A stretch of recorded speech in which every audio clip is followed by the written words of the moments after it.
바벨론이 유다와 예루살렘을 정복한 이후에 우리가 계속해서 예레미야 말씀 묵상하고 있는 것처럼 다 포로로 잡아가고 죽이기도 하고 참 고통의 시간들을 유다 백성들이 보내고 있습니다. 잠시 다른 지역에 피난을 떠났다가 또 그다랴라고 하는 사람이 통치를 하기 시작하니까 다시 사람들이 좀 안전하겠다 싶어서 모여들기 시작했는데요, 그다랴가 살해를 당하고 그래서 참 힘든 시간이 다시 도래하자 남아있는 유다 사람들이 애굽으로 다시 도망을 갔습니다.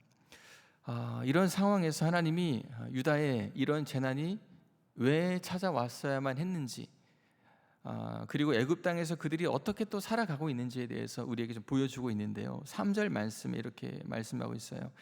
이는 그들이 자기나 너희나 너희 조상들이 알지 못하는 다른 신들에게 나아가 분향하여 섬겨서 나의 노여움을 일으킨 악행으로 말미암음이라. 여기서 섬기다라는 의미는 이스라엘이 이방신의 종이 되었다라는 거예요. 그러니까 하나님만을 섬겨야 되는데 이방신을 섬겼다라는 거죠.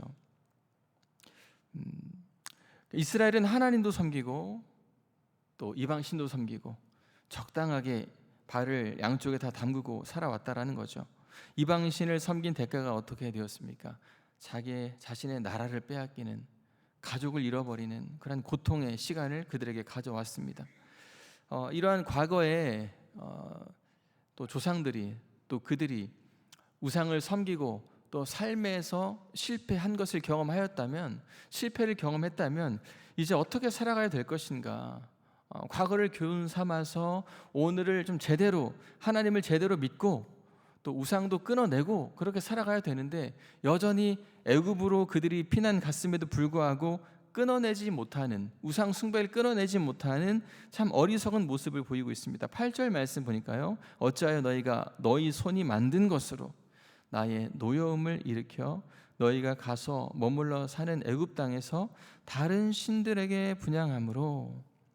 여전히 유다 땅에서도 우상을 숭배하다가 그들이 고통을 당하게 되었는데, 여전히 애굽으로 피난을 가고 살고자 그곳이 안전하다 여기서 피난을 갔음에도 불구하고 거기서도 그들이 우상을 숭배하는 참 어리석은 모습을 보여주고 있더라는 것이죠. 이 본문 전체를 살펴보면 우상을 표현하는 다른 신들이라는 말이 3번 반복하는 것을 보게 됩니다. 그러니까 이스라엘 백성이 하나님과 끊어질 수밖에 없었던 고질적인 문제가 바로 다른 신들, 우상을 숭배했기 때문이다라는 것을 강조하고 있는 거죠. 창세전에 삼위 하나님께서 하나님의 형상대로 이 세상을 만드시고 저와 여러분을 만드셨습니다.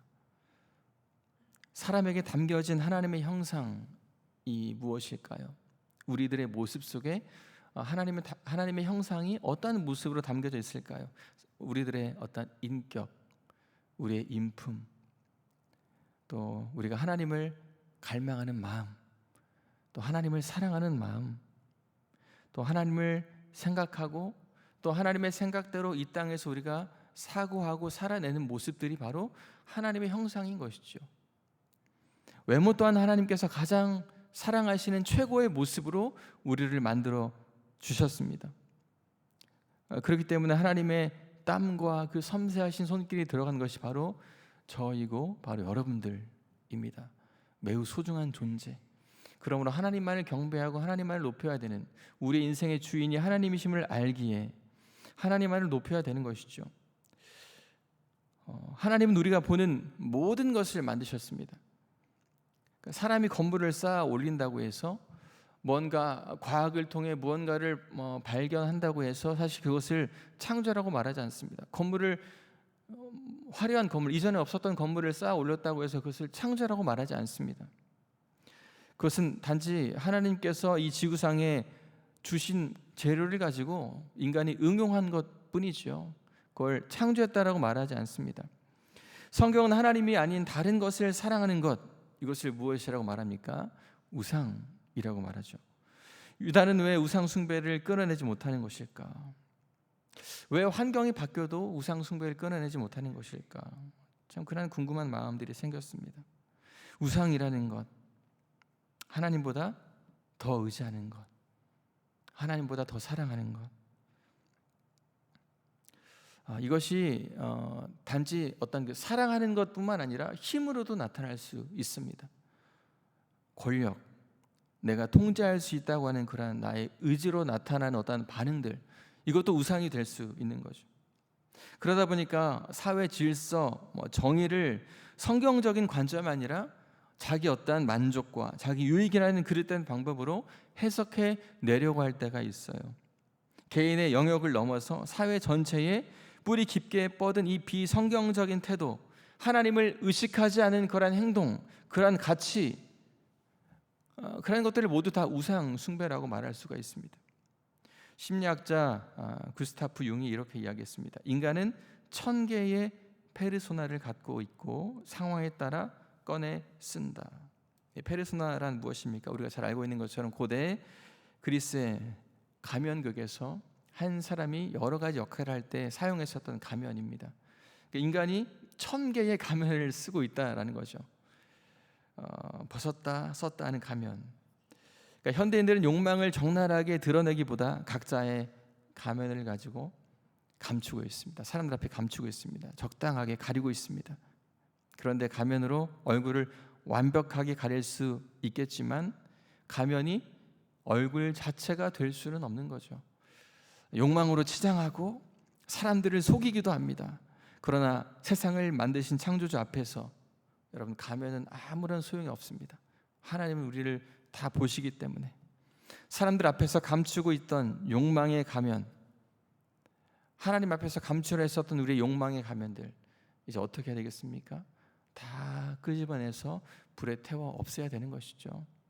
모든 것을 다 아시는 하나님이십니다. 우리의 마음속에 우리가 무엇을 품고 있는지, 무엇을 더 사랑하는지, 아무도 보는 사람이 없을 때 우리는 무엇을 행동하고 있는지 우리 하나님이 다 아신다는 거죠.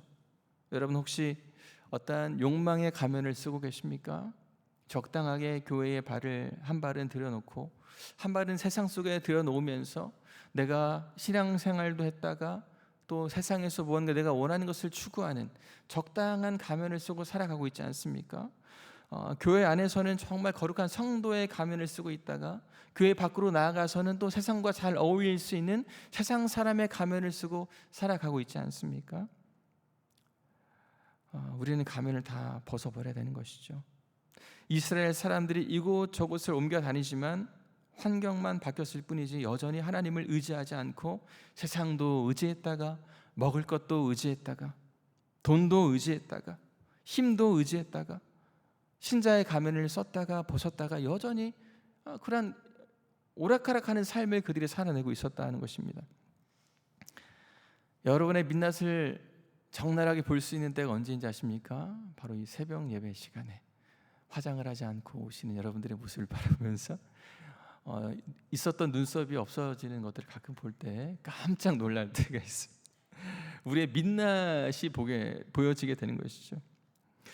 우리가 하나님을 속일 수가 없습니다. 하나님은 우리 민낯을 보고 계세요. 여러 가지 가면으로 사람을 속일 수 있지만 하나님은 우리의 적나라한 민낯을 다 보고 있다는 거예요. 혹시 우리 안에 욕망이 있다면 다 아시는 하나님 앞에 어떻게 해야 되겠습니까? 하나님, 제가 이러한 욕망이 있었습니다. 이러한 우상이 있었습니다. 용서해 주십시오 라고 하는 고백이 우리 안에 있어야 되는 거죠. 교회와 세상에 적당히 발을 담그고 살아오셨다면, 그런 처세술로 살아오셨다면 이제 가면을 다 내려놓고 하나님 앞에 정말 솔직한 민낯을 드러내시기를 바랍니다. 하나님 앞에서 솔직하게 하나님보다 의지했던 것, 사랑했던 것을 고백하시길 바라요. 새로운 변화는 바로 거기에서 출발하는 것입니다. 유다 백성이 회복해야 될 것이 무엇일까요? 오늘 우리가 회복해야 될 것이 무엇일까요? 바로 하나님의 형상을 회복해야 되는 것입니다. 하나님은 가나안 구석구석에서 또 우리가 살아가고 있는 이 세상 구석구석에서 우상에 빠진 문화, 우상에 빠진 사람들, 또 우상에 빠진 배우자나 우리 자녀들이 하나님의 형상으로 다시 리턴하기를 원하시는, 돌아오기를 원하신다라는 것입니다. 우리가 돌아가야 하고 세상이 다시 주님께로 돌아가야 하고 우리에게는 많은 사람들을 돌아오게 하는 사명이 우리에게 주어져 있습니다. 여러분 한번 생각해 보시기를 바랍니다. 오늘 나는 이 사명을 기억하고 있는가? 난 하나님께 지금 돌아가고 있는가? 또 나의 자녀와 배우자는 하나님께 돌아올 수 있도록 내가 지금 이끌어 가고 있는가? 내가 어떤 세상에 더 추구하고 바랬던 어떤 취미나 어떤 세상 오락에 빠져 있었는가? 난 사명을 기억하고 있는가? 이걸 한번 우리가 생각해 보아야 된다는 것이죠. 내가 보냄받은 자리에서 하나님의 형상으로 지금 리턴하고 있는가? 돌아가고 있는가? 한번 생각해 보시기를 바랍니다. 누구나 하나님의 형상으로 다시 돌아가기만 하면 하나님은 그를 다시 회복시켜 주십니다. 하나님은 말씀하십니다. 내가 거기서 내 하나님 여호와를 찾게 되리니 만일 마음을 다하고 뜻을 다하여 그를 찾으면 만나리라. 여러분의 인생도, 여러분 배우자의 삶도, 또 그 누구도 그곳에서 하나님을 찾으면 주님이 반드시 만나주시고 회복시켜 주신다라고 약속해 주십니다.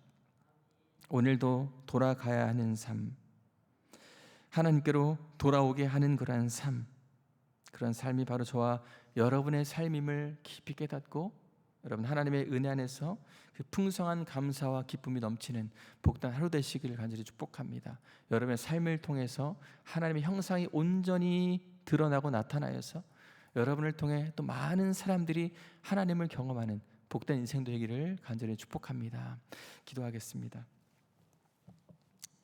살아계신 하나님, 이 시간 하나님이 사랑하는 주님의 형상들이 이 새벽에 주의 제단에 나와 예배합니다. 하나님, 주님이 주님의 모습으로, 주님의 성품으로, 주님의 형상을 닮은 자로 아름답게 이들을 창조해 주셨습니다. 하나님, 정말 하나님의 뜻에 합당한 삶을 살아내게 도와주시옵소서. 세상과 교회 안에 그럭저럭 발을 담가놓고 살아가는 것이 아니라 세상의 가면도 썼다가 신자의 가면도 썼다가 오락가락하는 삶이 아니라 온전히 하나님 앞에서 우리의 민낯을 다 드러내고 솔직하고 경건하게 살아가는 주의 거룩한 백성들 될 수 있도록 축복하여 주시옵소서.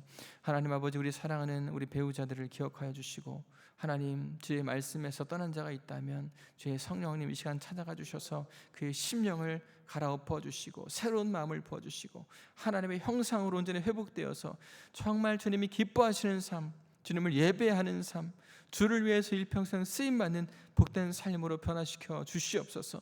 주의 성령의 능력을 의지하고 주의 말씀을 의지하고 환경이 아니라 주의 임재를 바라보면서 날마다 변화된 삶으로 하나님 참된 행복을 누리는 삶 될 수 있도록 축복하여 주시옵소서. 우리 자녀들의 인생을 기억하여 주시고 사춘기 시절을 보낸 아이들에게 성령께서 찾아가 주시고 예수 그리스도 구원의 확신을 심어 주시기를 원합니다. 오직 하나님의 자녀답게 하나님 비전 인생으로 살아갈 수 있도록 축복해 주시고 자녀를 기르며 또한 가정을 세워가는 주의 사랑하는 백성들에게 오늘도 힘을 더해 주시고 지치지 않는 체력도 허락하여 주시고 마음의 평강도 허락하여 주셔서 주님과 동행함으로 능히 주의 사명 감당하는 주의 복된 자녀 될 수 있도록 축복하여 주시옵소서.